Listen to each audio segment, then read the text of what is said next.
ನಿಮಗೆಲ್ಲ ಗೊತ್ತಿರಂಗೆ ನಾನು almost 15 to 16 kg weight loss ಮಾಡಿದ್ದೀನಿ. ಎಲ್ರಿಗೂ ನಮಸ್ಕಾರ. ನನ್ನ ಹೆಸರು Kusuma Rajanna and welcome to my YouTube channel. ಇವತ್ತೇ ಫಸ್ಟ್ ಟೈಮ್ ಈ ಫೇಸ್ನ ನೋಡ್ತಾ ಇದ್ದರೆ ದಯವಿಟ್ಟು ನನ್ನ ಪೇಜಲ್ಲಿರೋ ಅದರ್ ವೀಡಿಯೋಸು ನೋಡಿ. ಇಷ್ಟ ಆದರೆ ಹೆಲ್ಪ್ಫುಲ್ ಅನಿಸಿದ್ರೆ ಅಥವಾ ಎಂಟರ್ಟೈನಿಂಗ್ ಅನಿಸಿದ್ರೆ ದಯವಿಟ್ಟು ಪೇಜ್ನ ಸಬ್ಸ್ಕ್ರೈಬ್ ಆಗೋದು ಮರಿಬೇಡಿ. ಸೊ ಇವತ್ತಿನ ವೀಡಿಯೋನ ಸ್ಟಾರ್ಟ್ ಮಾಡ್ಕೊಳ್ಳೋಣ.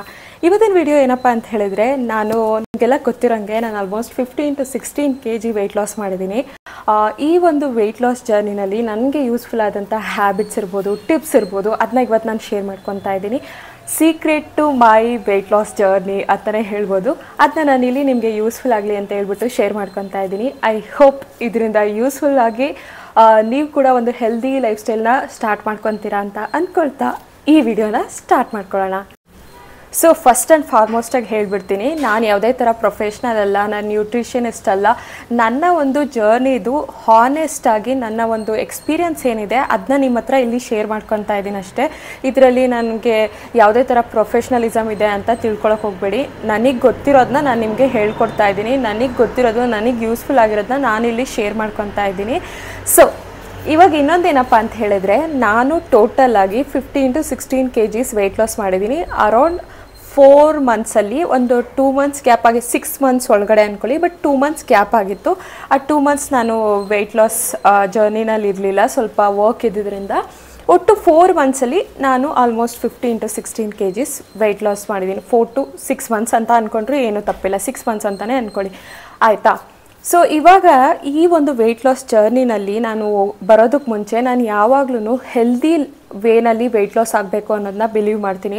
ಸುಮ್ಮನೆ ಏನೋ ಒಂದು ಕ್ರ್ಯಾಶ್ ಡಯಟ್ಸ್ ಮಾಡಿಕೊಂಡು ಬರೀ ಹಣ್ಣುಗಳು ತಿನ್ಕೊಂಡು ತರಕಾರಿಗಳು ತಿನ್ಕೊಂಡು ವೆಯ್ಟ್ ಲಾಸ್ ಮಾಡಿಬಿಡ್ಬೇಕು, ಬರೀ ಒಂದು ತಿಂಗಳಲ್ಲಿ 10 kg ವೆಯ್ಟ್ ಲಾಸ್ ಮಾಡಿಬಿಡ್ಬೇಕು, ಏನು ಒಂದು ವಾರದಲ್ಲಿ 15 kg ವೆಯ್ಟ್ ಲಾಸ್ ಮಾಡಿಬಿಡ್ಬೇಕು, ಅವೆಲ್ಲ ನಿಮಗೆ ಗೊತ್ತಿರ್ಬೋದು. ಆ ಒಂದು ಥಂಬ್ನೇಲ್ಸ್ನ ಹಾಕಿರ್ತಾರೆ ಇದರಲ್ಲಿ, ಯೂಟ್ಯೂಬಲ್ಲೆಲ್ಲ. ಸೊ ಆ ಥರ ಒಂದು ಪ್ಯಾಟ್ರನ್ಗೆ ನಾನು ಬಿಲೀವ್ ಮಾಡಲ್ಲ.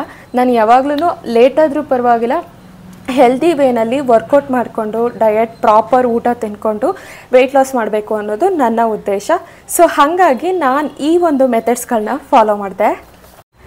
ಸೊ ನೀವಿಲ್ಲಿ ನೋಡ್ಬೋದು, ಇದು ನನ್ನ ಓಲ್ಡ್ ಪಿಕ್ಚರ್. ನಾನು ಹಿಂಗಿದ್ದೆ ಈ ನನ್ನ ಓಲ್ಡ್ ಫೋಟೋಸಲ್ಲಿ. ಒಂದು 6 months ಬ್ಯಾಕ್ ನೋಡಿದ್ರೆ ನನ್ನ ಓಲ್ಡ್ ಫೋಟೋಸ್. ಇನ್ನೂ ಹೇಳ್ಬೇಕಾದ್ರೆ ಇದು ನಂದು ಹೈಯೆಸ್ಟ್ ವೆಯ್ಟ್ ಅಲ್ವೇ ಅಲ್ಲ ಈ ಫೋಟೋನಲ್ಲಿರೋದು. ಇದು ನನ್ನ ಹೈಯೆಸ್ಟ್ ವೆಯ್ಟ್ಗಿಂತ ಒಂದು 5-6 kg ಕಡಿಮೆ ಇದೆ ಈ ಫೋಟೋನಲ್ಲಿ ಹೇಳ್ಬೇಕಂದ್ರೆ. ನನ್ನ ಹೈಯೆಸ್ಟ್ ವೆಯ್ಟ್ ಇರೋದು ಪಿಕ್ಚರ್ ನನಗೆ ಯಾವುದೂ ಸಿಗಲಿಲ್ಲ ಅಂತ ಹೇಳ್ಬಿಟ್ಟು ನಾನು ಇದನ್ನ ಹಾಕ್ತಾ ಇದ್ದೀನಿ.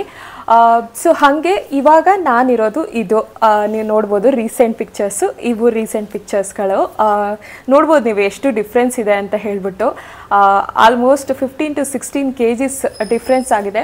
ನನ್ನ ಪ್ರಕಾರ ಏನು ಗೊತ್ತಾ, ವೆಯ್ಟ್ ಲಾಸ್ ಅಂದರೆ it's not only about numbers. ಸ್ಕೇಲಲ್ಲಿ, ನಮ್ಮ ವೇಯಿಂಗ್ ಸ್ಕೇಲಲ್ಲಿ ಏನು ಕಾಣಿಸುತ್ತೆ ನೋಡು ನಂಬರ್ಸು, ಅದು ಮಾತ್ರ ಅಲ್ಲ, ನಾವು ಇಂಚ್ ವೈಸೂ ರೆಡ್ಯೂಸ್ ಆಗಿರ್ತೀವಿ. ಅದಾದರೆ ಸಾಕು, ನಮಗೇನು ಆ ಸ್ಕೇಲಲ್ಲಿ ನಂಬರ್ಸ್ ಕಡಿಮೆ ಆಗಬೇಕು ಅನ್ನೋದು ಏನೂ ಇಲ್ಲ, ಆಯಿತಾ. ಕೆಲವರು 80 kg ಇದ್ರೂ ತುಂಬಾ ಲೀನಾಗಿ ಕಾಣಿಸ್ತಾರೆ, ಕೆಲವರು 70 kg ಇದ್ರೂ ತುಂಬ ದಪ್ಪ ಕಾಣಿಸ್ತಾರೆ. So there is lot of difference in that. So ಅದಕ್ಕೆ ಇಂಚ್ ವೈಸ್ ವೆಯ್ಟ್ ಅಂದರೆ ಇಂಚ್ ವೈಸ್ ನಾವು ಕಡಿಮೆ ಆದ್ರೂ that is okay. That is how I believe, that is the correct way ಅಂತ ನಾನು ಹೇಳೋದಕ್ಕೆ ಇಷ್ಟಪಡ್ತೀನಿ. ಸೊ ವಿತ್ ದ್ಯಾಟ್ ನೋಟ್ ನಿಮಗೆ ಬ್ಯಾಕ್ಗ್ರೌಂಡ್ ಗೊತ್ತಾಗಿದೆ. ಇವಾಗ ನನ್ನ ವೆಯ್ಟ್ ಲಾಸ್ಗೆ ಹೆಲ್ಪ್ ಆದಂಥ 10 ಟಿಪ್ಸ್ನ ನಾನಿಲ್ಲಿ ಶೇರ್ ಮಾಡ್ಕೊಳಕ್ಕೆ ಹೋಗ್ತಾ ಇದ್ದೀನಿ. Let's get start in to that. So ಎಲ್ಲೂ ಸ್ಕಿಪ್ ಮಾಡಬೇಡಿ. ಮೇನ್ ಪಾಯಿಂಟ್ಸ್ಗಳನ್ನ ಹೇಳಿದ್ದೀನಿ, ಎಸ್ಪೆಷಲಿ 6, 7, 8 ಅದರಲ್ಲೆಲ್ಲ ನಾನು ಒಳ್ಳೊಳ್ಳೆ ಪಾಯಿಂಟ್ಸ್ಗಳನ್ನ ಹೇಳಿದ್ದೀನಿ. ಸೊ ಎಲ್ಲೂ ಸ್ಕಿಪ್ ಮಾಡ್ದಂಗೆ ಕರೆಕ್ಟಾಗಿ ನೋಡ್ತಾ ಇರಿ. ಓಕೆ, ಸೊ ಫಸ್ಟ್ ಪಾಯಿಂಟ್ ಏನಪ್ಪ ಅಂತ ಹೇಳಿದರೆ ಇಂಟರ್ಮಿಟೆಂಟ್ ಫಾಸ್ಟಿಂಗ್. ನಾನು ಇಂಟರ್ಮಿಟೆಂಟ್ ಫಾಸ್ಟಿಂಗ್ನ ಸ್ಟಾರ್ಟ್ ಮಾಡ್ಕೊಂಡಿದ್ದೆ. ಇಂಟರ್ಮಿಟೆಂಟ್ ಫಾಸ್ಟಿಂಗಿಂದ ನಂಗೆ ತುಂಬಾ ಹೆಲ್ಪ್ಫುಲ್ ಆಗಿದೆ, ಆಯಿತಾ. ಸೊ ಎಷ್ಟೊಂದು ಜನ ಕೇಳ್ತೀರಾ ಇಂಟರ್ಮಿಟೆಂಟ್ ಫಾಸ್ಟಿಂಗ್ ಅಂದರೆ ಏನು ಅಂತ ಹೇಳ್ಬಿಟ್ಟು. ನಾನಿವಾಗ ನನಗೆ ಗೊತ್ತಿರೋದನ್ನ ನಾನು ನಿಮಗೆ ಎಕ್ಸ್ಪ್ಲೈನ್ ಮಾಡ್ತಾ ಇದ್ದೀನಿ. ಸೊ ಇದು ಬಂದು intermittent fasting, not intermediate fasting. So ಈಗ ಇಂಟರ್ಮಿಟೆಂಟ್ ಫಾಸ್ಟಿಂಗ್ ಅಂದರೆ ಏನಪ್ಪ ಅಂತ ಹೇಳಿದ್ರೆ, ನಾವು ಹೇಗೆ ತಿನ್ನಬೇಕು, ಯಾವ ಟೈಮಲ್ಲಿ ತಿನ್ನಬೇಕು ಅನ್ನೋದನ್ನು ಈ ಒಂದು ಫಾಸ್ಟಿಂಗ್ ಅಥವಾ ಈ ಒಂದು ಪ್ಯಾಟ್ರನ್ ಡಿಸೈಡ್ ಮಾಡುತ್ತೆ. ಅಂದರೆ ನಮ್ಮ ಟೈಪ್ ಆಫ್ ಈಟಿಂಗ್ ಪ್ಯಾಟ್ರನ್ನ ಡಿಸೈಡ್ ಮಾಡೋದು ಇಂಟರ್ಮಿಟೆಂಟ್ ಫಾಸ್ಟಿಂಗ್ ಅಂತ ಹೇಳ್ಬಿಟ್ಟು. ಅಂದರೆ ಈಗ ಫಾರ್ ಎಕ್ಸಾಂಪಲ್ಲು ನಂದು ಇಂಟರ್ಮಿಟೆಂಟ್ ಫಾಸ್ಟಿಂಗ್ ವಿಂಡೋ ಬಂದು 16:8 ರೇಷಿಯೋ. ಇದರಲ್ಲಿ ಡಿಫ್ರೆಂಟ್ ವಿಂಡೋಸ್ ಬರುತ್ತೆ. 16:8, 14:10 ಅಥವಾ ಇನ್ನೂ ಬೇರೆ ಬೇರೆ ಥರ 12:12 12 ಅಥವಾ 10:14 ಸಮಥಿಂಗ್ ಆ ಥರ ಎಲ್ಲ ನೀವು ಮಾಡ್ಕೋಬೋದು. ಇದು ಹೆಂಗೆ ಅಂತ ಹೇಳ್ತೀನಿ ನೋಡಿ. ಈಗ ನಂದು 16:8 ರೇಷಿಯೋ ಅಂದರೆ ನಾನು 1 o'clockಗೆ ಫಾಸ್ಟ್ನ ಬ್ರೇಕ್ ಮಾಡ್ತೀನಿ. 1 o'clockಯಿಂದ ರಾತ್ರಿ 9 o'clockವರೆಗೂ ನಾನು ಎಲ್ಲ ಊಟ ಮಾಡ್ತೀನಿ. ರಾತ್ರಿ 9 o'clockಯಿಂದ ನೆಕ್ಸ್ಟ್ ಡೇ 1 o'clockವರೆಗೂ ನಾನು ಏನೂ ತಿನ್ನಲ್ಲ, ಓನ್ಲಿ ನೀರು ಕುಡಿಯೋದಷ್ಟೇ. No green tea, no juice, ನಾವು ಉಪವಾಸ ಮಾಡ್ತೀವಲ್ಲ ದೇವರಿಗೆ ಉಪವಾಸ ಮಾಡ್ತೀವಿ ಅಂತ ಹೇಳ್ಬಿಟ್ಟು ಹಸಿ ಅವಲಕ್ಕಿ ತಿನ್ಕೊಂಡು ಹಣ್ಣುಗಳು ತಿನ್ಕೊಂಡು ನೋ ಅವೆಲ್ಲ ಚಾನ್ಸೇ ಇಲ್ಲ. ನಾರ್ಮಲಾಗಿ ನೀರು ಕುಡ್ಕೊಂಡು ಅಷ್ಟೇ ಇರಬೇಕು. ಸೊ ಆವಾಗ ಅದು ಫಾಸ್ಟಿಂಗ್ ಅಂತ ಹೇಳಿದ್ರೆ. ಈ ಕೆಲವ್ರಿಗೆ ಹೇಳ್ತಾರೆ ನನಗೆ ಹೊಟ್ಟೆ ಸಾಗುತ್ತೆ ಅಂತ ಹೇಳ್ಬಿಟ್ಟು. ನನಗೆ ಸ್ಟಾರ್ಟಿಂಗ್ ಒಂದು 3-4 ಡೇಸ್ ತುಂಬಾ ಕಷ್ಟ ಅನ್ನಿಸ್ತು. ಬಟ್ ಬಿಲೀವ್ ಮೀ, ಆ 4-5 ಡೇಸ್ ಎಲ್ಲ ಕಳೆದ ಮೇಲೆ ತುಂಬ ಚೆನ್ನಾಗಿ ಅಭ್ಯಾಸ ಆಗೋಗ್ಬಿಡುತ್ತೆ. ನಮಗೊಂಚೂರು ಹೊಟ್ಟೆ ಹಸಿವೆ ಆಗಲ್ಲ, ನನಗಂತೂ ಹೊಟ್ಟೆ ಹಸಿವೆ ಆಗಲ್ಲ. ಸೊ ಆರಾಮಾಗಿ ಇದ್ಬಿಡ್ಬೋದು. ಈ ಒಂದು ಪ್ಯಾಟ್ರನ್ನ ಫಾಲೋ ಮಾಡೋದ್ರಿಂದ ಈ ಕ್ಯಾಲ್ರಿನ ಕಡಿಮೆ ಮಾಡೋದಕ್ಕೆಲ್ಲ ತುಂಬಾ ಈಸಿ ಅನಿಸುತ್ತೆ.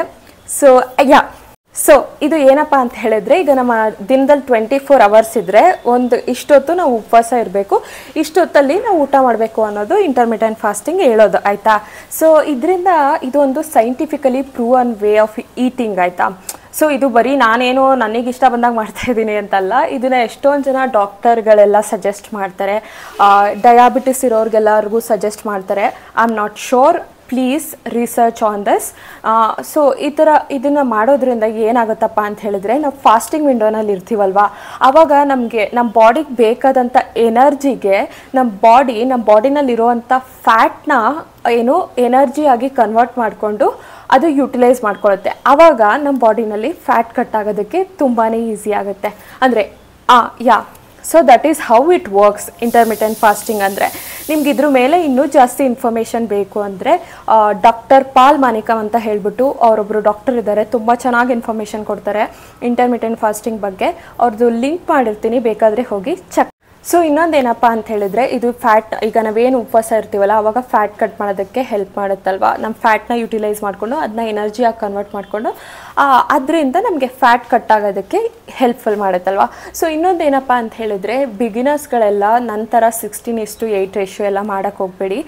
ತುಂಬ ಕಡಿಮೆಯಿಂದ ಸ್ಟಾರ್ಟ್ ಮಾಡ್ಕೊಳ್ಳಿ. ಅಂದರೆ 12:12 ಅಂದರೆ 12 hours ಉಪವಾಸ ಇರೋದು, 12 hours-ಅಲ್ಲಿ 12 hours ಈಟಿಂಗ್ ವಿಂಡೋನಲ್ಲಿ ನೀವು ಊಟ ಮಾಡೋದು, ಆ ಥರ ಸ್ಟಾರ್ಟ್ ಮಾಡ್ಕೊಳ್ಳಿ. ಸ್ಟಾರ್ಟ್ ಮಾಡ್ಕೊತ ಸ್ವಲ್ಪ ಇನ್ಕ್ರೀಸ್ ಮಾಡ್ಕೊತಾ ಬಂದು ನೀವು 16:8 ರೇಷಿಯೋನ ಫಾಲೋ ಮಾಡ್ಬೋದು. ಬಿಗಿನರ್ಸ್ಗೆ ಯಾವಾಗ್ಲೂ ಚಿಕ್ಕದ್ರಿಂದ ಸ್ಟಾರ್ಟ್ ಮಾಡ್ಕೊಳ್ಳಿ, ಹಾಗಾದ್ರೇ ನಿಮಗೆ ಏನು ಈಸಿ ಅನಿಸುತ್ತೆ. ಅದರ್ವೈಸ್ 2 ದಿನ ಮಾಡ್ಬಿಟ್ಟು ಬಿಟ್ಬಿಡ್ತೀರಾ. ಸೊ ಯಾವಾಗಲೂ ನೋಡ್ಕೊಂಡು ಸ್ಟಾರ್ಟ್ ಮಾಡ್ಕೊಳ್ಳಿ, ಓಕೆನಾ. ಓಕೆ, ಇಂಟರ್ಮಿಟೆಂಟ್ ಫಾಸ್ಟಿಂಗ್ದು ನಿಮಗೆ ಗೊತ್ತಾಗಿದೆ ಅಂದ್ಕೊಂಡಿದ್ದೀನಿ. ಆಲ್ಮೋಸ್ಟ್ ನಾನು ಎಲ್ಲದನ್ನು ಹೇಳಿದ್ದೀನಿ. ನಿಮ್ಗೆ ಇದ್ರ ಬಗ್ಗೆ ಇನ್ನೂ ಜಾಸ್ತಿ ಬೇಕಂದರೆ ಯೂಟ್ಯೂಬಲ್ಲಿ ಸರ್ಚ್ ಮಾಡಿ, ನಿಮಗೆ ಇನ್ಫಾರ್ಮೇಷನ್ ಸಿಗುತ್ತೆ, ನೀವು ಚೆಕ್ ಮಾಡ್ಕೋಬೋದು. ಸೊ ಇವಾಗ ನೆಕ್ಸ್ಟ್ ಮೇನ್ ಥಿಂಗ್ ಬಂದ್ಬಿಟ್ಟು ಕ್ಯಾಲರಿ ಡೆಫಿಸಿಟ್. ಅಂದರೆ ಈ ಕ್ಯಾಲರಿ ಡೆಫಿಸಿಟ್ ಅಂದರೆ ಏನಪ್ಪ ಅಂತ ಹೇಳಿದ್ರೆ, ನಮ್ಮ ಬಾಡಿಗೆ ಇಷ್ಟು ಕ್ಯಾಲರಿ ಬೇಕು ಅಂತ ಕ್ಯಾಲರೀಸ್ ಅಂದರೆ ಏನಂತೇಳಿ ನಂಗೆ ಕನ್ನಡದಲ್ಲಿ ಗೊತ್ತಿಲ್ಲ, ಯಾರಿಗಾದ್ರೂ ಗೊತ್ತಿದ್ರೆ ದಯವಿಟ್ಟು ಕಮೆಂಟ್ ಸೆಕ್ಷನಲ್ಲಿ ತಿಳಿಸಿ. ನಮ್ಮ ಬಾಡಿಗೆ ಇಷ್ಟು ಊಟ ತಿನ್ನಬೇಕು ಅಂತ ಇರುತ್ತೆ, ಆಯಿತಾ. ನಮ್ಮ ಬಾಡಿಗೆ ಒಂದು ದಿನದಲ್ಲಿ ಇಷ್ಟು ಊಟ ತಿನ್ನಬೇಕು ಅಂತ ಇರುತ್ತೆ. ಅದು ಡಿಪೆಂಡ್ಸ್ ಅಪಾನ್ ಇಂಡಿವಿಜುವಲ್. ಎಲ್ರಿಗೂ ಇಷ್ಟೇ ತಿನ್ನಬೇಕು ಅಂತಿರಲ್ಲ. ಈಗ ಫಾರ್ ಎಕ್ಸಾಂಪಲ್ಲು ತುಂಬ ಜಾಸ್ತಿ ಆ್ಯಕ್ಟಿವ್ ಆಗಿರೋರಿಗೆ ಒಂದಿಷ್ಟು ಊಟ ತಿನ್ನಬೇಕು ಅಂತಿರುತ್ತೆ, ಸುಮ್ಮನೆ ಲೇಜಿ ಥರ ಮಲಗಿರೋರ್ಗೆ ಒಂದಿಷ್ಟು ಊಟ ತಿನ್ನಬೇಕು ಅಂತಿರುತ್ತೆ. ಆ ಥರ ಡಿಫ್ರೆಂಟ್ ಪೀಪಲ್ಗೆ ಅಥವಾ ಡಿಫ್ರೆಂಟ್ ಜನಗಳಿಗೆ ಅವ್ರ ಆ್ಯಕ್ಟಿವ್ ಲೆವೆಲ್ಸ್ಗೆ ಅಥವಾ ಅವ್ರ ಬಾಡಿಗೆ ತಕ್ಕಂತೆ ಇಷ್ಟು ಊಟ ತಿನ್ನಬೇಕು ಅಂತ ಇರುತ್ತೆ, ಆಯಿತಾ. ಸೊ ನಾವು ಅಷ್ಟು ಊಟಕ್ಕಿಂತ ಕಡಿಮೆ ಊಟ ತಿಂದರೆ ನಮ್ಮ ವೆಯ್ಟು ರೆಡ್ಯೂಸ್ ಆಗುತ್ತೆ. ಈಗ ಹೆಂಗಪ್ಪ ಅಂತ ಹೇಳಿದ್ರೆ, ಈಗ ಫಾರ್ ಎಕ್ಸಾಂಪಲ್ಲು ನಾನು ಒಂದು 2000 ಕ್ಯಾಲರೀಸ್ ತಿನ್ನಬೇಕು ಅಂದ್ಕೊಳ್ಳಿ ಒಂದು ದಿನಕ್ಕೆ. ನಾನಿವಾಗ ಅದರಲ್ಲಿ ಒಂದು 300-400 ಕ್ಯಾಲರೀಸ್ನ ಕಡಿಮೆ ಮಾಡಿದ್ರೆ ಸಾಕು, ನಮಗೆ ಒಂದಿಷ್ಟು ವೆಯ್ಟ್ ಲಾಸ್ ಆಗುತ್ತೆ, ಆಯಿತಾ. ಅಂದರೆ 2000 ಕ್ಯಾಲರೀಸಲ್ಲಿ ಒಂದು 300-400 ಕ್ಯಾಲರೀಸ್ ಕಡಿಮೆ ಮಾಡಿದ್ರೆ ನಮಗೆ ಒಂದಿಷ್ಟು ವೆಯ್ಟ್ ಲಾಸ್ ಆಗುತ್ತೆ. ನಾನು ಇವಾಗ 1500 ಕ್ಯಾಲರೀಸ್ ಒಳಗಡೆ ಊಟ ತಿಂತೀನಿ. ನಂದೊಂದು 1800 ನಂದು ಕ್ಯಾಲರೀಸು, ನಾನು 1500 ಕ್ಯಾಲರೀಸ್ ಒಳಗಡೆ ಊಟ ತಿನ್ನೋದಕ್ಕೆ ಟ್ರೈ ಮಾಡ್ತೀನಿ. ಸೊ ಆ ಥರ ತಿನ್ನೋದ್ರಿಂದ ನಮಗೆ ವೆಯ್ಟ್ ರೆಡ್ಯೂಸ್ ಆಗುತ್ತೆ. ಸೊ ಓಕೆ, ಈಗ ಥರ್ಡ್ ಮೇನ್ ಥಿಂಗ್ ಏನಪ್ಪ ಅಂತ ಹೇಳಿದ್ರೆ, ಎಲ್ಲರೂ ಜನಗಳೇನು ಗೊತ್ತಾ, ವೆಯ್ಟ್ ಲಾಸ್ ಅಂತ ಬರ್ತಿದ್ದಂಗೆ ನಾನು ಎಲ್ಲ ಬಿಟ್ಬಿಡ್ಬೇಕು, ಬರೀ ಹಣ್ಣು ತಿನ್ಕೊಂಡಿರ್ಬೇಕು, ಬರೀ ತರಕಾರಿ ತಿನ್ಕೊಂಡಿರ್ಬೇಕು, ಬರೀ ಜ್ಯೂಸ್ಗಳು ಸ್ಮೂತಿಗಳು ಕುಡ್ಕೊಂಡಿರಬೇಕು, ಸ್ಯಾಲೆಡ್ಸ್ ತಿನ್ಕೊಂಡಿರಬೇಕು ಅಂತ ಯೋಚನೆ ಮಾಡ್ತಾರೆ. ಬಟ್ ನೀವು ನನ್ನ ಒಂದು ವೀಡಿಯೋಸ್ನ ನೋಡ್ಬೋದು, ನಾನು ಯಾವಾಗ್ಲೂ ನಮ್ಮ ಮನೇಲಿ ಎಲ್ಲ ಥರ ಅಡುಗೆನೂ ಮಾಡ್ತೀವಿ, ಬಟ್ ಕ್ಲೀನ್ ಈಟಿಂಗ್ ಅಷ್ಟೇ. ಕ್ಲೀನ್ ಈಟಿಂಗ್ ಹಂಗಂತ ಹೇಳಿ ಬರೀ ಯಾವಾಗಲೂ ಹೆಲ್ತಿ ತಿಂತೀನಿ ಅಂತಲ್ಲ, ಹೊರಗಡೆ ಹೋದಾಗ ಎಲ್ಲನೂ ತಿಂತೀನಿ, ಆಯಿತಾ.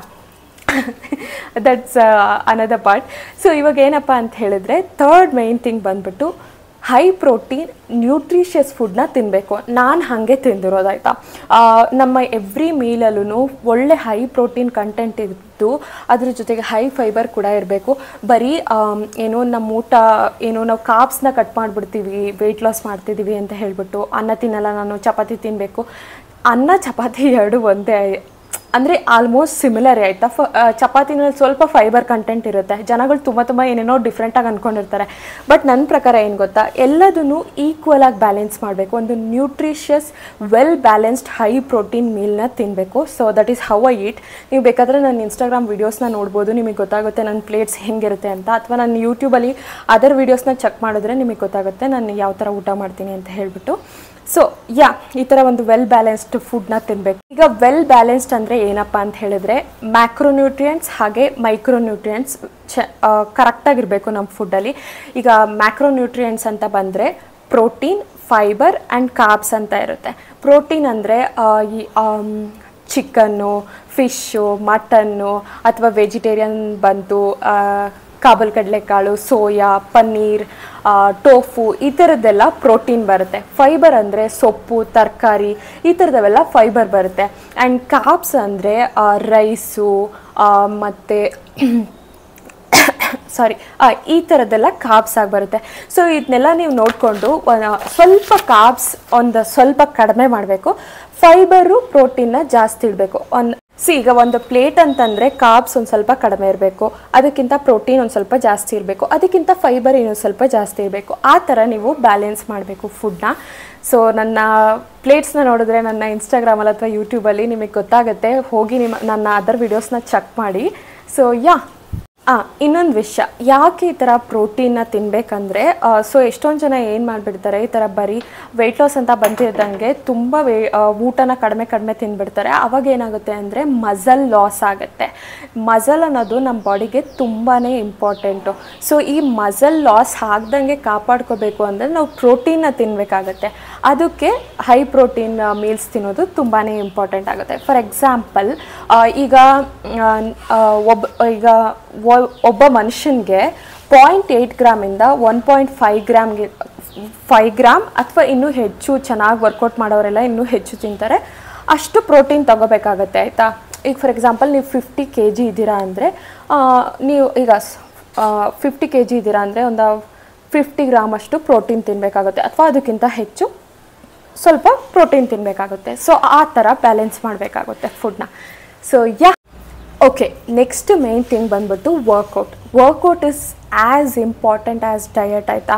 ಈಗ ಎಷ್ಟೊಂದು ಜನ ಕೇಳ್ತಾರೆ ನನಗೆ, ನೀವು ಏನಂತ ಮೇಡಮ್ ನನಗೆ ವರ್ಕೌಟ್ ಮಾಡೋಕ್ಕಾಗಲ್ಲ, ನಾನು ಬ್ಯುಸಿ ಇರ್ತೀನಿ, ಬರೀ ಡಯಟೇ ಮಾಡ್ಕೊಂಡು ವೆಯ್ಟ್ ಲಾಸ್ ಆಗ್ಬೋದಾ ಅಂತ. I will tell you one thing, ನಾನು ಬ್ಯುಸಿ ಇರ್ತೀನಿ ಆಯಿತಾ. ನನಗೂ ಕೆಲವೊಂದು ಸರಿ ವರ್ಕೌಟ್ ಮಾಡೋಕ್ಕಾಗಲ್ಲ, ಆದರೆ ವಾರ ಪೂರ್ತಿ ಮಾಡಬೇಕಂತಿಲ್ಲ. ಅಟ್ಲೀಸ್ಟ್ ಒಂದು ವಾರದಲ್ಲಿ 4-5 ದಿನ ಅಥವಾ 3-4 ದಿನ ವರ್ಕೌಟ್ 1 ಅವರ್, ಜಸ್ಟ್ ಒಂದು 40 ಮಿನಿಟ್ಸು ದಿನಕ್ಕೆ ಎಲ್ಲಾದರೂ ಒಂದು ಸಿಂಪಲಾಗಿ ಏನೋ ಒಂದು ಆ್ಯಕ್ಟಿವಿಟಿ ಮಾಡ್ಕೊಬಂದರೂ ಸಾಕು. ಎಷ್ಟೊಂದು ಜನ ಅನ್ಕೊತಾರೆ, ಹೇಳ್ತಾರೆ ಮೇಡಮ್ ನನಗೆ ಏನು ಜಿಮ್ಗೆಲ್ಲ ಹೋಗೋಕ್ಕಾಗಲ್ಲ. ಐನೋ ಎಲ್ಲರೂ ಏನು ಅಷ್ಟು ದುಡ್ಡು ಇನ್ವೆಸ್ಟ್ ಮಾಡೋಕ್ಕೆ ಆಗಲ್ಲ ಅಂತ ಹೇಳ್ಬಿಟ್ಟು ಆಯಿತಾ. ನಿಮಗೆ ದುಡ್ಡು ಇನ್ವೆಸ್ಟ್ ಮಾಡೋಕ್ಕಾಗಲ್ವಾ? ಯೂಟ್ಯೂಬಲ್ಲಿ ಎಷ್ಟೊಂದು ವೀಡಿಯೋ ಇರ್ತವೆ ಗೊತ್ತಾ, ಹೋಮ್ ವರ್ಕೌಟ್ಸ್ ವೀಡಿಯೋಗಳೆಲ್ಲ. ನೀವು ಆ ವೀಡಿಯೋಗಳನ್ನ ಹಾಕ್ಕೊಳ್ಳಿ ನಿಮ್ಮ ಟಿ ವಿನೆಲ್ಲ, ಮೊಬೈಲಲ್ಲಿ ಏನೇನೋ ಮಾಡ್ತಿರ್ತೀರಲ್ವ, ಮೊಬೈಲಲ್ಲೆಲ್ಲ ಏನೇನೋ ಸರ್ಚ್ ಮಾಡ್ತಿರ್ತೀರಲ್ವ. ಆ ಒಂದು ಹೋಮ್ ವರ್ಕೌಟ್ಸ್ ವೀಡಿಯೋಗಳನ್ನ ನಿಮ್ಮ ಮೊಬೈಲಲ್ಲಿ ಹಾಕ್ಕೊಂಡು ಅದನ್ನೇ ಪ್ರಾಕ್ಟೀಸ್ ಮಾಡ್ಕೊಳ್ಳಿ. 1 ದಿನ ಚೆನ್ನಾಗಿ ಬರಲಿಲ್ವಾ, 2 ದಿನ ಚೆನ್ನಾಗಿ ಬರಲಿಲ್ವಾ, ಬೇಡ, ಚೆನ್ನಾಗಿ ಬರೋದೇ ಬೇಡ, ಅದು ಹೆಂಗೆ ಬರುತ್ತೋ ಹಂಗೆ ಮಾಡಿ. ಅಟ್ಲೀಸ್ಟ್ ನೀವು 40 ಮಿನಿಟ್ಸ್ ಏನೋ ಒಂದು ಎಕ್ಸಸೈಸ್ ಮಾಡಿದ್ರೆ ಸಾಕಲ್ವಾ. ಅದು ಪರ್ಫೆಕ್ಟಾಗೇ ಇರಬೇಕು ಅಂತ ಏನಿಲ್ಲ. So workout is very important. And ನಾನಂತೂ ಪ್ರತಿದಿನ ವರ್ಕೌಟ್ ಮಾಡ್ತೀನಿ. ಯಾವಾಗಾದರೂ ನನ್ನ ಕೆಲಸ ಜಾಸ್ತಿ ಆದರೆ ಮಾತ್ರ, ಅಥವಾ ನನ್ನ ಕೆಲಸ ಜಾಸ್ತಿ ಆಗಿ ಹೊರಗಡೆ ಹೋಗಿದ್ದು ವರ್ಕೌಟ್ ಮಾಡೋಕ್ಕಾಗಲಿಲ್ಲ ಅಂದರೆ ಅಂಥ ದಿನ ಸ್ಕಿಪ್ ಮಾಡ್ಬೋದು. ಬಿಟ್ಟರೆ ಎಲ್ಲ ದಿನವೂ ವರ್ಕೌಟ್ ಮಾಡ್ತೀನಿ. ಒಂದು ದಿನ ನಾನು ರೆಸ್ಟ್ ಡೇ ತೊಗೊತೀನಿ, ಅವತ್ತು ಸುಮ್ಮನೆ ವಾಕ್ ಹೋಗ್ತೀವಿ ಅಷ್ಟೇ.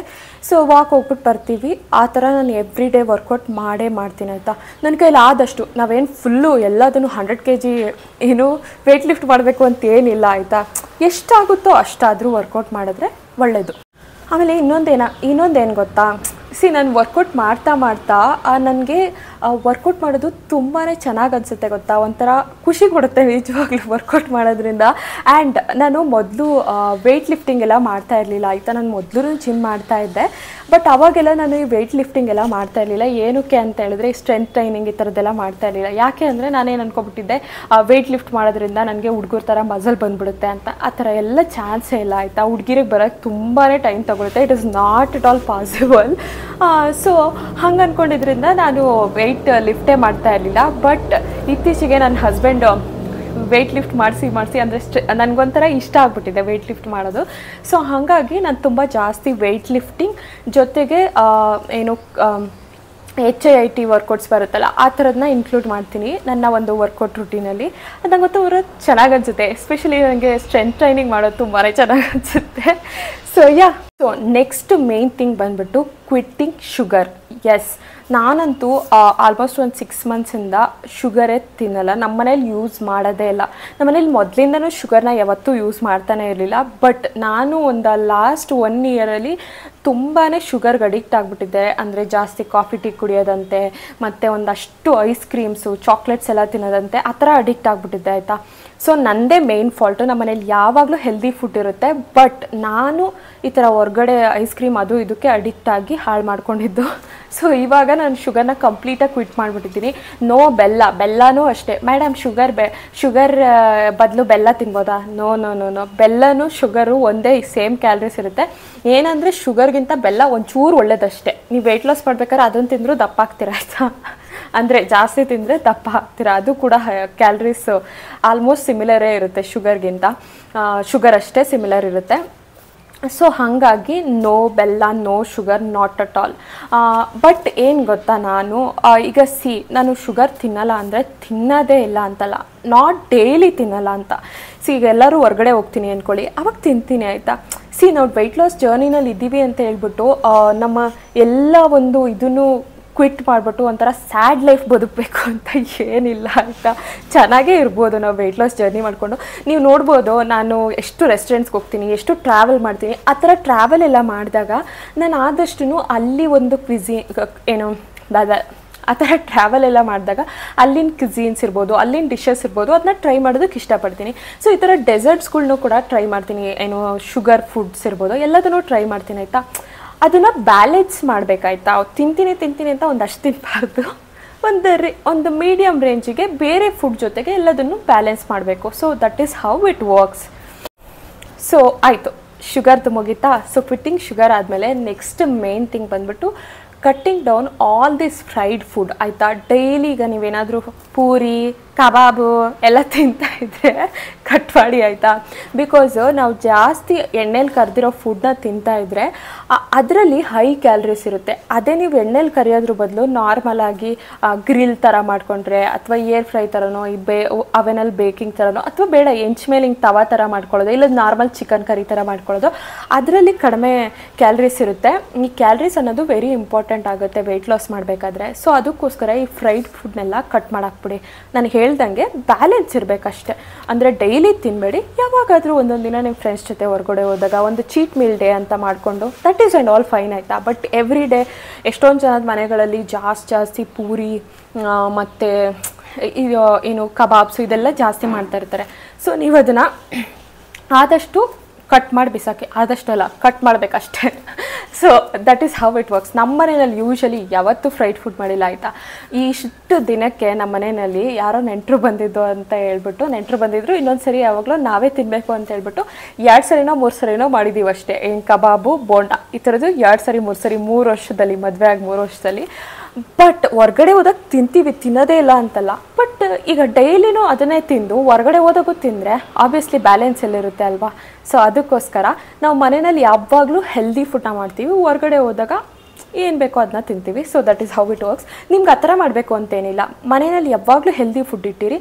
ಯಾವಾಗಲೂ ಒಂದೊಂದು ಸರಿ ಯಾವಾಗೋ ಬೇಕಾದಾಗ ಒಂದೊಂದು ಸರಿ ಏನಾದರೂ ನಿಮಗೆ ಟೇಸ್ಟಿ ಏನಾದರೂ ಮಾಡ್ಕೋಬೇಕನ್ಸಿದ್ರೆ ಮಾಡ್ಕೊತೀನಿ. ಸೊ ಇನ್ನೊಂದೇನಪ್ಪ ಅಂತ ಹೇಳಿದ್ರೆ, ಎಷ್ಟೊಂದು ಜನ ಈ ಫುಡ್ ಪ್ರಿಪೇರ್ ಮಾಡಬೇಕಾದ್ರೆ ಆಯಿಲೆಲ್ಲ ಒಂದು ಗಾಡಿ ಹಾಕ್ತಾ ಇರ್ತಾರೆ ಆಯಿತಾ. ಅಂದರೆ ಈಗ ಒಂದು ಪಲ್ಯ ಮಾಡಬೇಕು ಅಂದರೆ 4 ಸ್ಪೂನ್ 5 ಸ್ಪೂನ್ ಎಣ್ಣೆ ಹಾಕಿ ಪಲ್ಯ ಮಾಡ್ತಾ ಇರ್ತಾರೆ ಕರಿಗಳಿಗೆಲ್ಲ. ನಾನು ನಿಜ ಹೇಳ್ತೀನಿ ನೋಡಿ, ಅರ್ಧದಿಂದ 1 ಸ್ಪೂನ್ ಮ್ಯಾಕ್ಸಿಮಮ್ ಅಷ್ಟೇ ಎಣ್ಣೆ ಹಾಕೋದು.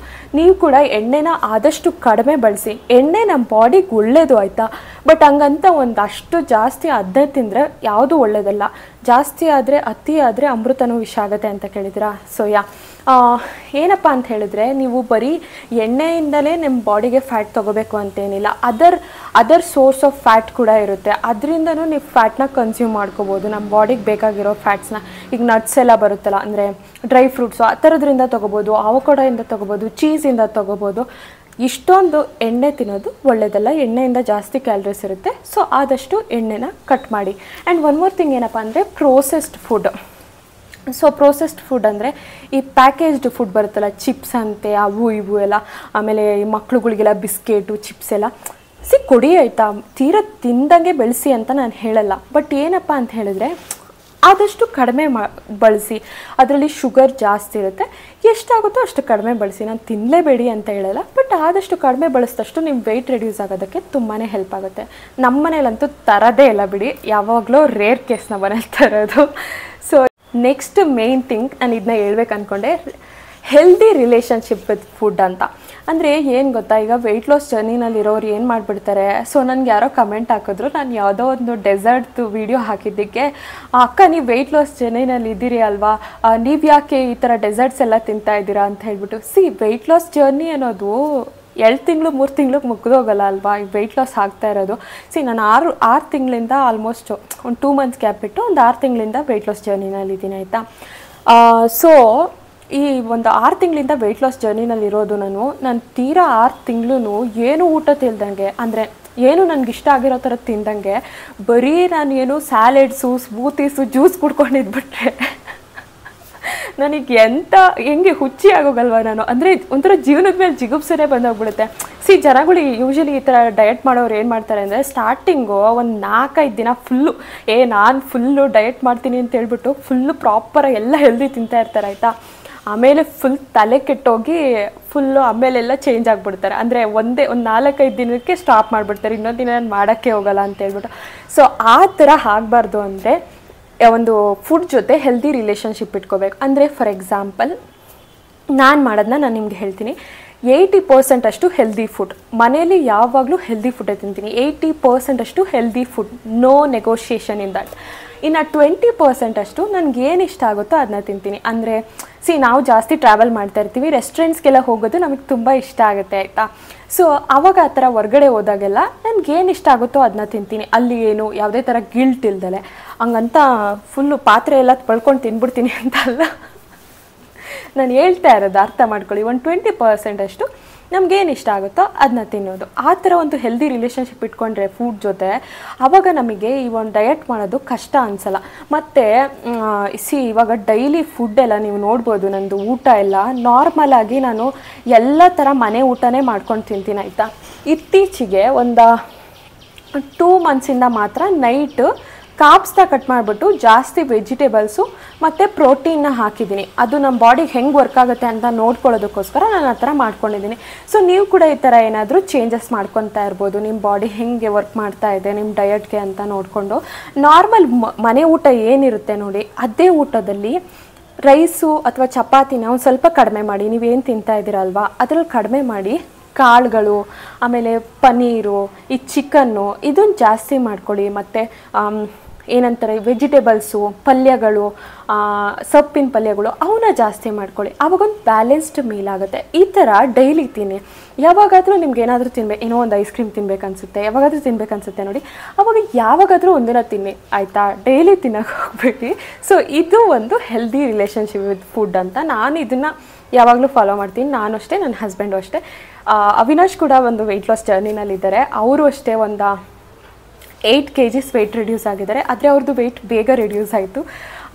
ಏನೋ 2 ಮಂತ್ಸಲ್ಲಿ ಏನೋ 8 kgs ರಿಡ್ಯೂಸ್ ಆದರು ಅನಿಸುತ್ತೆ ಅವರು, 2-3 ಮಂತ್ಸಲ್ಲಿ. ಎಸ್, ಹುಡುಗರಿಗೆ ಯೂಶಲಿ ವೆಯ್ಟ್ ಬೇಗ ರಿಡ್ಯೂಸ್ ಆಗುತ್ತೆ ಆಯಿತಾ, ಹುಡುಗಿರಿಗೆ ಕಂಪೇರ್ ಮಾಡಿದ್ರೆ.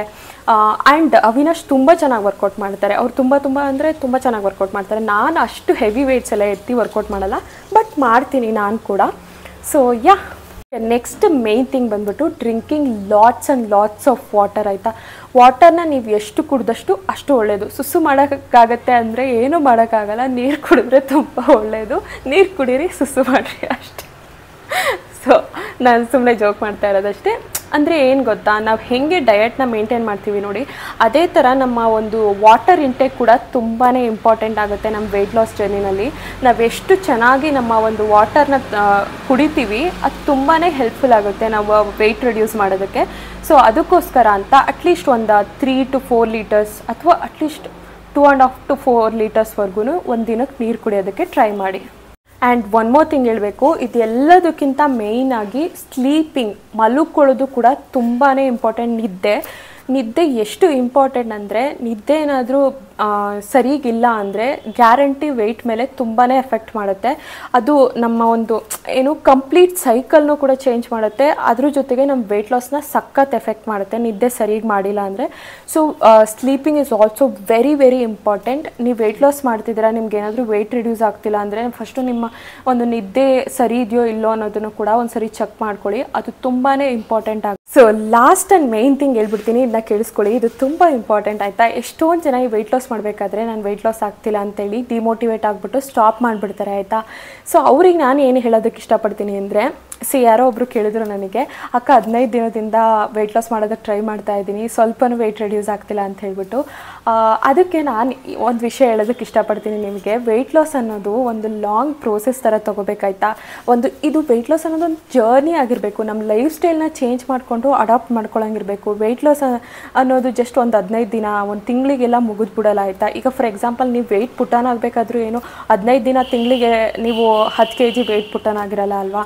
ಸೊ ಹಾಗಾಗಿ ವೆಯ್ಟ್ ರಿಡ್ಯೂಸ್ ಆಗೋದಕ್ಕೂ ತುಂಬಾ ಟೈಮ್ ತೊಗೊಳುತ್ತೆ. It's okay. ನೀವೊಂದು ಪ್ರೋಸೆಸ್ನ ಎಂಜಾಯ್ ಮಾಡಿಕೊಂಡು ನಾನು ಏನು ಹೇಳಿದೆ ನೋಡಿ, ಒಂದು ಲಾಸ್ಟ್ ಪಾಯಿಂಟ್ಸ್ಗಳನ್ನ, ಆ ಪಾಯಿಂಟ್ಸ್ನಲ್ಲೆಲ್ಲ ನೀವು ನೀಟಾಗಿ ನೆನ್ಪಿಟ್ಕೊಂಡಿದ್ರೆ ನೀವೊಂದು ವೆಯ್ಟ್ ಲಾಸ್ ಜರ್ನಿನ ಎಂಜಾಯ್ ಮಾಡ್ತೀರಾ. ಅದರ್ವೈಸ್ ನಿಮ್ಮ ವೆಯ್ಟ್ ಲಾಸ್ ಜರ್ನಿ ಅನ್ನೋದು ಹಿಂಸೆ ಅನ್ನಿಸ್ತಾ ಇರುತ್ತೆ. ಸೊ ಈ ಪಾಯಿಂಟ್ನ ಹೇಳಕ್ಕೆ ಬಂದೆ. ಈ ಥರ ಡಿಮೋಟಿವೇಟ್ ಆಗ್ತಾ ಇರ್ತೀರ ಅಲ್ವಾ, ಅವರಿಗೆ ಒಂದು ವಿಷಯ ಹೇಳ್ತೀನಿ ನಾನು. ಅಟೋಮಿಕ್ ಹ್ಯಾಬಿಟ್ಸ್ ಅಂತ ಹೇಳ್ಬಿಟ್ಟು ಒಂದು ಬುಕ್ ಓದಿದೆ. ಆ ಬುಕ್ಕಲ್ಲಿತ್ತು ವಾಟರ್ದು ಐಸ್ದು ಮೆಲ್ಟಿಂಗ್ ಪಾಯಿಂಟ್ ಬಂದುಬಿಟ್ಟು 32 ಡಿಗ್ರಿ ಇರುತ್ತಲ್ವ.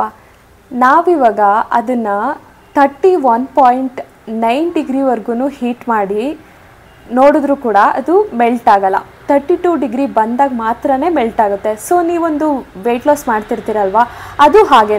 ನೀವೀಗ ಯಾರಿಗೆ ಗೊತ್ತು, ನೀವು 15 ದಿನ ವೆಯ್ಟ್ ಲಾಸ್ ಮಾಡೋದಕ್ಕೆ ಅಟೆಂಪ್ಟ್ ಮಾಡ್ತಾ ಇದ್ದೀರಾ ಅಲ್ವಾ. 15 ದಿನ ವೆಯ್ಟ್ ಲಾಸ್ ಮಾಡಿದ್ರೂ ನಿಮ್ದು ಏನೂ ಚೇಂಜ್ ಆಗಿಲ್ಲ ಅಂದರೆ ಮೋಸ್ಟ್ಲಿ 20 ದಿನ ಮಾಡಿದ್ರೆ ಚೇಂಜ್ ಆಗ್ಬೋದಲ್ವಾ. ಯಾರಿಗೆ ಗೊತ್ತು, ನಿಮ್ಮದು ಆ ಥರ ಒಂದು ಮೆಲ್ಟಿಂಗ್ ಪಾಯಿಂಟ್ ಇರ್ಬೋದಲ್ವ. 20 ಡೇಸ್ ಇರ್ಬೋದು ಅಥವಾ 1 ಮಂತ್ ಇರ್ಬೋದಲ್ವ ಮೆಲ್ಟಿಂಗ್ ಪಾಯಿಂಟು. ಸೊ ಅದನ್ನ ಯಾವಾಗಲೂ ತಲೆಯಲ್ಲಿ ಇಟ್ಕೊಳ್ಳಿ. ಈಗ ನಾವು ವೆಯ್ಟ್ ಲಾಸ್ ಆಗ್ತಿಲ್ಲ ಅಂತೇಳಿ ಬಿಟ್ಟರೆ ನೀವು 1-2 kg ದಪ್ಪ ಆಗ್ತಿರೋ ಹೊರತು ಕಡಿಮೆ ಅಂತೂ ಆಗಲ್ಲ. ಸೊ ಅದಕ್ಕೋಸ್ಕರ ನೀವು ವೆಯ್ಟ್ ಲಾಸ್ ಮಾಡ್ತಿರ್ಬೇಕಾದ್ರೆ ನೀವು ವೆಯ್ಟ್ ರಿಡ್ಯೂಸ್ ಆಗಲಿ ಬಿಡಲಿ, ಅದೇ ಒಂದು ಟಾಸ್ಕ್ಗಳನ್ನ ಕಂಪ್ಲೀಟ್ ಮಾಡ್ಕೊತ ನಿಮ್ಮ 100% ಎಫರ್ಟ್ನ ಹಾಕ್ತಾ ಹೋಗಿ ಡೆಫಿನೆಟಾಗಿ ಒಂದಲ್ಲ ಒಂದಿನ ಆ ಒಂದು ಹೆಂಗೆ ಮೆಲ್ಟಿಂಗ್ ಪಾಯಿಂಟ್ ಬ್ರೇಕ್ ಆಗುತ್ತೆ ನೋಡಿ, ಅದೇ ಥರ ನಿಮ್ಮ ವೆಯ್ಟ್ ಕೂಡ ಬ್ರೇಕ್ ಆಗಿ ನೀವು ಕೂಡ ರೆಡ್ಯೂಸ್ ಆಗೇ ಆಗ್ತೀರ. ಇದನ್ನು ಮಾತ್ರ ನಾನು ಯಾವಾಗಲೂ ತಲೆಯಲ್ಲಿ ಇಟ್ಕೊಂಡಿದ್ದೀನಿ ಆಯಿತಾ. ಸೊ ನಂದು ಒಂದು ಪಾಯಿಂಟ್ ಆಫ್ ಟೈಮಲ್ಲಿ ಆಲ್ಮೋಸ್ಟ್ ಒಂದು 20 ಡೇಸ್ 1 ಮಂತು ವೆಯ್ಟ್ ಒಂಚೂರೂ ಅಲ್ಗಾಡ್ತಾನೆ ಇರಲಿಲ್ಲ. ಹೇಳಬೇಕಂದ್ರೆ ನಾನು ಏನು ಅನ್ಕೊತಾ ಇದ್ದೆ ಅಂದರೆ, ಇಟ್ಸ್ ಓಕೆ, ನಾನಿವಾಗ ನನ್ನ ಟಾಸ್ಕ್ಗಳನ್ನ ಕಂಪ್ಲೀಟ್ ಮಾಡಿಕೊಂಡು ನಾನೊಂದು ಈ ಜರ್ನಿನ ಮಾಡ್ಕೊತಾ ಹೋದರೆ ಅಟ್ಲೀಸ್ಟ್ ಯಾವತ್ತೋ ಒಂದಿನ 1 kg ಕಡಿಮೆ ಆಗ್ತೀನಿ. ಇವಾಗ ಮಾಡಲಿಲ್ಲ ಅಂದರೆ ಡೆಫಿನೆಟಾಗಿ ಇನ್ನೊಂದು 2 kg ಜಾಸ್ತಿ ಆಗ್ತೀನಿ. ಸೊ ಅದಕ್ಕೋಸ್ಕರ ನಾನು ಮಾಡಲೇಬೇಕು ಅಂತ ಹೇಳ್ಬಿಟ್ಟು ತಲೆಯಲ್ಲಿ ಇಟ್ಕೊಂಡಿದ್ದೆ. ಅದೇ ನನಗೆ ಮೋಟಿವೇಟ್ ಮಾಡಿದ್ದು. ಸೊ ನೀವು ಕೂಡ ಇದೊಂದು ವಿಷಯನ ತಲೆಯಲ್ಲಿ ಇಟ್ಕೊಂಡು ಎವ್ರಿ ಡೇ ನಿಮ್ಮ ಟಾಸ್ಕ್ಗಳು ಏನು ಬರುತ್ತೆ ನೋಡಿ ವೆಯ್ಟ್ ಲಾಸ್ ಜರ್ನಿದು, ಅದನ್ನು ಕಂಪ್ಲೀಟ್ ಮಾಡ್ಕೊತಾ ಹೋಗಿರಿ. ಡೆಫಿನೆಟಾಗಿ ನಿಮ್ಗೆ ರಿಸಲ್ಟ್ ಸಿಕ್ಕೇ. ಒಂದು ಚೆಕ್ ಮಾಡ್ಕೊಳ್ಳಿ, ನೀವೇನಾದರೂ ವೆಯ್ಟ್ ರೆಡ್ಯೂಸ್ ಆಗ್ತಿಲ್ಲ ಅಂದರೆ ನಿಮ್ಮ ಡಯಟ್ ಕರೆಕ್ಟಾಗಿದೆಯಾ, ನಿಮ್ಮ ವರ್ಕೌಟ್ ಕರೆಕ್ಟಾಗಿದೆಯಾ, ಸ್ಲೀಪ್ ಕರೆಕ್ಟಾಗಿದೆಯಾ, ನೀರು ಚೆನ್ನಾಗಿ ಕುಡಿತಾ ಇದ್ದೀರಾ, ಇದನ್ನೆಲ್ಲ ಒಂದು ಸರಿ ಚೆಕ್ ಮಾಡಿಕೊಂಡು ಪರ್ಫೆಕ್ಟಾಗಿ ಎವ್ರಿ ಡೇ ಟಾಸ್ಕ್ಗಳನ್ನ ಕಂಪ್ಲೀಟ್ ಮಾಡ್ಕೊತಾ ಹೋಗಿ ಡೆಫಿನೆಟಾಗಿ ನಿಮಗೆ ರಿಸಲ್ಟ್ ಸಿಗುತ್ತೆ. ಅದಕ್ಕೆ ನಾನೇ ಎಕ್ಸಾಂಪಲ್, ಓಕೆನಾ. ಈ ಒಂದು 10 ಸ್ಟೆಪ್ಸ್ನ ಫಾಲೋ ಮಾಡಿ ನೀವು ಯಾಕೆ ವೆಯ್ಟ್ ಲಾಸ್ ಆಗಲ್ಲ ಅಂತ ಬಂದು ಹೇಳಿ ಆಯಿತಾ. ಡೆಫಿನೆಟಾಗಿ ವೆಯ್ಟ್ ಲಾಸ್ ಆಗೇ ಆಗ್ತೀರಾ. ಇದನ್ನ ಈ ಒಂದು 10 ಸ್ಟೆಪ್ನ ತಲೆಯಲ್ಲಿ ಇಟ್ಕೊಂಬಿಡಿ. ನೀವು ಇವಾಗ ಇದುವರೆಗೂ ನೀವು ಎಷ್ಟೊಂದು ಸರಿ ಮಾಡಿ ಫೇಲ್ ಆಗಿದ್ರೂ ಪರವಾಗಿಲ್ಲ, ಅದೊಂದು ಏನೋ ಸ್ಟೆಪ್ ಅಂತ ತಿಳ್ಕೊಳ್ಳಿ ನಿಮಗೆ ರಿಸಲ್ಟ್ ಬರೋದಕ್ಕೆ. ಇವಾಗಿಂದ ಸ್ಟಾರ್ಟ್ ಮಾಡ್ಕೊಳ್ಳಿ. ನನ್ನ 100 ಡೇಸ್ ಚಾಲೆಂಜ್ದು ವೀಡಿಯೋಸ್ ಇರ್ಬೋದಲ್ಲ, ಅದನ್ನು ನೋಡ್ಕೊಳ್ಬೇಕಾದ್ರೆ ಅದೆಲ್ಲ ಸ್ಟೆಪ್ಸ್ನು ಕೂಡ ಫಾಲೋ ಮಾಡ್ಕೊತಾ ಹೋಗಿ. ಅಂದರೆ ನಾನು ಯಾವ್ಯಾವ ಟಾಸ್ಕ್ಗಳನ್ನ ಮಾಡ್ತೀನಿ ಎವ್ರಿ ಡೇ ಅಂತ ಹೇಳ್ಬಿಟ್ಟು, ಅದು ಕೂಡ ನಿಮಗೆ ತುಂಬಾ ಹೆಲ್ಪ್ ಆಗುತ್ತೆ. ಐ ಹೋಪ್ ಈ ವಿಡಿಯೋನ ನೋಡಿ ಅಟ್ಲೀಸ್ಟ್ ಒಂದು 4-5 ಜನ ಆದ್ರೂ ನಿಮ್ಮ ಲೈಫ್ ಸ್ಟೈಲ್ ಚೇಂಜ್ ಮಾಡಿಕೊಂಡು ಹೆಲ್ದಿ ಆದರೆ ನಂಗೆ ತುಂಬ ಖುಷಿಯಾಗುತ್ತೆ. ಹಾನೆಸ್ಟಾಗಿ ನಾನು ಈ ವಿಡಿಯೋನ ಮಾಡಿದ್ದೇನಕ್ಕೆ ಅಂದರೆ ಒಂದು 10 ಜನಕ್ಕಾದರೂ ಹೆಲ್ಪ್ ಆಗಲಿ ನನ್ನಿಂದ. ಸೊ ಒಂದು 10 ಜನಕ್ಕೆ ಹೆಲ್ಪ್ ಆದರೆ ಅವ್ರು ಕೂಡ ಒಂದು ಹೆಲ್ದಿ ಲೈಫ್ ಸ್ಟೈಲ್ನ ಲೀಡ್ ಮಾಡ್ತಾರೆ, ಅವ್ರು ಕೂಡ ಹೆಲ್ದಿ ಆಗ್ತಾರೆ ಅನ್ನೋದು ನನ್ನ ಉದ್ದೇಶ. ಅದಕ್ಕೋಸ್ಕರ ಈ ವಿಡಿಯೋ ಮಾಡಿದೆ. ಸೊ ಅದಕ್ಕೆ ನೋಡಿ ಸ್ಕ್ರಿಪ್ಟೆಲ್ಲ ಬರ್ಕೊಂಡು ಮಾಡಿದ್ದೀನಿ. ಅದು ಲೇಟ್ ಆಯಿತು ಈ ವಿಡಿಯೋ ಕೊಡೋದಕ್ಕೆ ಸ್ವಲ್ಪ. ಬಟ್ ನಾನು ಒಂದು ಹಾನೆಸ್ಟಾಗಿ ನನ್ನ ಎಕ್ಸ್ಪೀರಿಯೆನ್ಸ್ನ ಶೇರ್ ಮಾಡ್ಕೊಂಡಿದ್ದೀನಿ. ನಿಮಗೆ ಇಷ್ಟ ಆಗುತ್ತೆ ಅಂತ ಅಂದ್ಕೊಂಡಿದ್ದೀನಿ. ಸೊ ಈ ಒಂದು ವಿಡಿಯೋ ನಿಮ್ಗೆ ಇಷ್ಟ ಆಗುತ್ತೆ ಅಂತ ಅಂದ್ಕೊಂಡಿದ್ದೀನಿ. ನಿಮ್ಗೆ ಏನಾದರೂ ಕ್ವೆಶನ್ಸ್ ಇದ್ದರೆ ದಯವಿಟ್ಟು ಕಮೆಂಟ್ ಮೂಲಕ ಕೇಳಿ, ನಾನು ಆದಷ್ಟು ರಿಪ್ಲೈ ಮಾಡೋದಕ್ಕೆ ಟ್ರೈ ಮಾಡ್ತೀನಿ. ಸೊ ಇದು ಬಂದು ಪಾರ್ಟ್ 1. ನಾನು ಪಾರ್ಟ್ 2ನಲ್ಲಿ ನೀವು ಕೇಳಿರೋಂಥ ಕ್ವೆಶನ್ಸ್ಗೆಲ್ಲ ಆನ್ಸರ್ ಮಾಡ್ತೀನಿ. ನನಗೆ ಎಷ್ಟೊಂದು ಜನ ಇನ್ಸ್ಟಾಗ್ರಾಮಲ್ಲಿ ಕೂಡ ಕ್ವೆಶನ್ಸ್ ಕೇಳಿದ್ರಿ, ಅದೆಲ್ಲ ಕ್ವೆಶನ್ಸ್ಗೆ ಆನ್ಸರ್ ಮಾಡೋದಕ್ಕೆ ಟ್ರೈ ಮಾಡ್ತೀನಿ. ಐ ಹೋಪ್ ಈ ವಿಡಿಯೋ ನಿಮ್ಗೆ ಇಷ್ಟ ಆಗಿದೆ ಅಂತ ಹೇಳ್ಬಿಟ್ಟು thank you so much for watching till end. Videos ನನ್ನ ಯೂಟ್ಯೂಬ್ ಚಾನಲ್ನ ಸಬ್ಸ್ಕ್ರೈಬ್ ಆಗೋದು ಮರಿಬೇಡಿ. ಇನ್ನೂ ಈ ಥರ ಹೆಚ್ಚು ಇನ್ಫಾರ್ಮೇಟಿವ್ ಹಾಗೆ ಎಂಟರ್ಟೈನಿಂಗ್ ಕಂಟೆಂಟ್ನ ಕೊಡೋದಕ್ಕೆ ಟ್ರೈ ಮಾಡ್ತೀನಿ. Thank you so much for watching till end. Bye.